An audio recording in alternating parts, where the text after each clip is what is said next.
Hello wonderful person, this is Anton, and today we're going to discuss a concept that's very difficult to imagine. A concept that even sounds more like science fiction than actual science. And, well, here we're talking about the idea of nothingness not actually existing. Or I guess to be more precise, the idea that even complete vacuum still has a bunch of activity and a bunch of stuff happening at all times, even when you try to remove every single particle and every piece of energy from inside. And that's because based on a lot of principles of quantum physics, and especially the uncertainty principles, for many decades researchers theorized that even empty space is technically a kind of a boiling sea of various particles popping in and out of existence, just like you see in this simulation.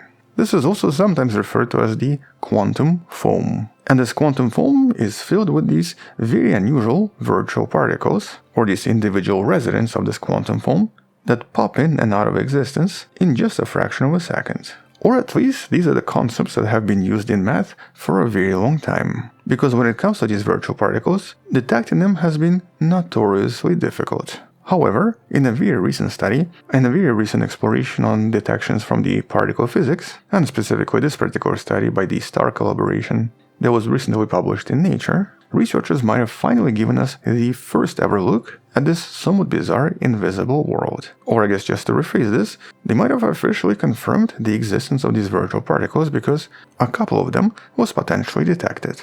And so in this video we're going to discuss some of the discoveries from the study in regards to both virtual particles and quantum foam, talk about how the scientists potentially caught these particles, and why this kind of changes certain things when it comes to understanding everything around us. But to understand why this is important, and to understand basically what we're discussing, let's first redefine the word vacuum. Because in everyday life, vacuum is just empty space. Like some kind of a science experiment where you have a bottle and you suck out all of the air. But in quantum physics, or I guess in the real world, space, as I mentioned, can never really be empty. And according to Heisenberg's uncertainty principle, there's actually a limit to how precisely we can know certain measurements, especially when it comes to pairs of measurements, like for example, energy and time. And because of this uncertainty, the energy in a very specific point of space can and does fluctuate quite wildly. Or at least it does so for a tiny fraction of a second. And according to modern theories, during this very tiny period,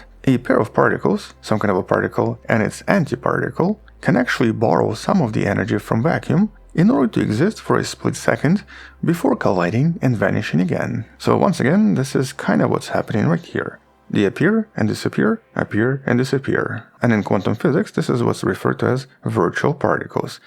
Now in this case, virtual does not mean they're fake. A much better word would have actually been transient. So they're basically transient particles. Something that was very theoretical, but something whose existence was basically proven through various experiments, including things like the Casimir effect. This is a famous experiment where you basically take two relatively thin plates and place them next to each other at extremely close distance, and they'll actually start experiencing a lot of outward pressure, because the vacuum fluctuations or the virtual particles on the outside tend to create more pressure from the ones on the inside. And the closer these plates get, the more pressure from the outside they start to experience. And without these quantum fluctuations and these virtual particles, this is extremely difficult or practically impossible to explain. Additionally, there is something referred to as the Lamb shift, referring to a very slight change in energy when it comes to the hydrogen atom. And here this also cannot be explained unless the atoms were actually interacting with the quantum foam and essentially influencing the behavior of electrons, which then changes the overall energy levels. And so quite a lot of strange phenomena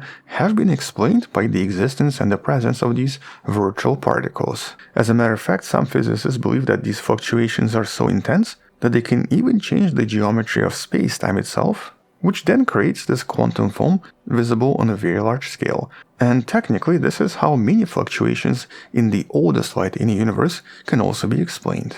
The famous cosmic microwave background contains these individual fluctuations, which scientists think might have actually formed as a result of quantum foam in the first fraction of a second following the Big Bang. And that means that at the smallest scales, the space itself might not be very smooth, but rather kind of foamy. It's basically full of these bubbles, with ever-changing regions of space-time itself. Although interestingly, so far not a lot of proof of this has been discovered, with researchers using various telescopes like the Chandra telescope and especially observing the light from distant quasars, so far not finding enough evidence. And specifically, the light coming from them should be maybe just a little bit blurry if the virtual particles indeed produce so many effects. And that means that the evidence is kind of there, but not really there, as in scientists have never really had this very specific evidence for the existence of either quantum foam or these individual virtual particles. And that's kind of what this new study is trying to change. And so let's talk about this breakthrough from the Brookhaven National Laboratory. Because here, for the first time ever, researchers have traced actual virtual particles as they switched from being vacuum into real particles, which were then observed. And in this case, this was done by observing very powerful particle collisions. And so here, by smashing protons moving at 99.99% of the speed of light, a lot of these collisions created massive boosts of energy. And when certain virtual particles, such as for example strange quark and strange antiquark, happen to appear at just the right time as the actual collision between two different particles, at this exact time, they can actually affect how the collision happens, but more importantly, a lot of this extra energy from the collision can then be captured with the virtual particles now having enough energy to become real particles. In other words, just to rephrase this, if the collision happens in just the right time as the virtual particle appears very close to it, it can physically create new matter. But what makes this particular study important is, of course, how they were able to detect this and how they were able to prove it. Okay, so first, when various virtual quarks are born, they're usually produced in entangled pairs, meaning that they're fundamentally linked. That's the famous quantum entanglement principle. And because they're linked and because they're connected, the pair is always born with their spin pointing in the same direction. Or in scientific terms, they have a parallel spin. And just as a side note, in this case, spin refers to a very specific property of fundamental particles, very similar to other fundamental properties like mass and charge. And so here the particle doesn't actually spin. Instead, the spin produces a type of an angular momentum. But in this case, for both of these virtual particles, the spin is parallel and they're essentially aligned. But in order to find the signs of these particles, researchers had to focus on something very specific. And they chose a type of a particle that doesn't usually exist in nature for too long, but can be created in these particle physics conditions. These particles are actually known as lambda baryons, and in essence they represent a very exotic version of hydrogen. And so for a normal hydrogen atom, you would have two up quarks and one down quark. But for a lambda baryon, or specifically for a lambda hyperon, one of the quarks is replaced with something else that's more exotic. In this case, it's replaced with a strange quark. And so in this experiment, researchers discovered that when these bizarre hydrogen atoms or these lambda hyperons were produced very close together, their spins were perfectly aligned. They were kind of like quantum twins. And this correlation is a direct inheritance from these virtual quarks that were produced in vacuum. In other words, the only reason these particles were produced is because those strange quarks must have popped into existence from complete vacuum. There was no other way to explain this extremely high correlation of their spin. But when these particles were produced much farther apart, this correlation and connection always vanished, which presented researchers with an extremely strong evidence for the transformation of these virtual particles into actual quarks. In other words, this experiment almost definitively confirms that pure vacuum actually is quantum foam, and quantum foam sometimes creates particles out of basically nothing. Although in this particular case, because these were very exotic atoms, they eventually dissipated into pure energy. But the other question you might be asking yourselves, or I guess I was asking myself, is, does this have any practical use, or does this explain anything to us that we didn't really know before? And well, the thing is, it kind of does. And specifically in regards to the idea of mass. And that's because even after decades of research, we actually still don't really understand exactly where mass comes from. Now, approximately a decade ago, there was a lot of buzz and a lot of hype in the news in regards to the famous Higgs boson, because it was supposed to explain where mass comes from. And it kind of does, but it only explains like 1% of mass. It does not explain where 99% of mass comes from. And turns out that these virtual particles are extremely likely how the rest of the mass is produced. And so the real quarks inside a proton and inside all of the atoms in our body only contribute a tiny proportion of total mass inside any object.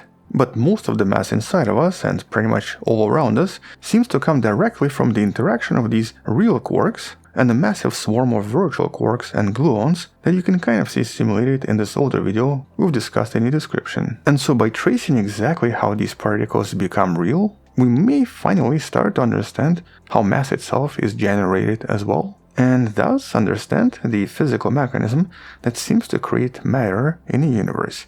Because even today it's still not entirely clear. But understanding this vacuum also helps us study much more exotic and potentially dangerous scenarios. For instance, there's one idea we've discussed previously referred to as vacuum decay. And that's the idea that suggests that our universe might be in the false vacuum state, or basically meaning that it's not in the lowest state of energy, and will eventually collapse into what's known as the true vacuum. And this will be something that expands at the speed of light and will completely rewrite physics in the entire universe practically instantly, which will kind of sort of make everything in that old universe, or basically our universe, impossible. So essentially we'll all kind of just disappear. You can learn about this concept in one of the previous videos in the description. Luckily for us though, the data from these experiments and all of the previous studies also suggest that this is extremely unlikely to happen anytime soon. And the fact that we're still here after approximately 14 billion years presents us with pretty strong evidence that at least for now the vacuum itself and the quantum foam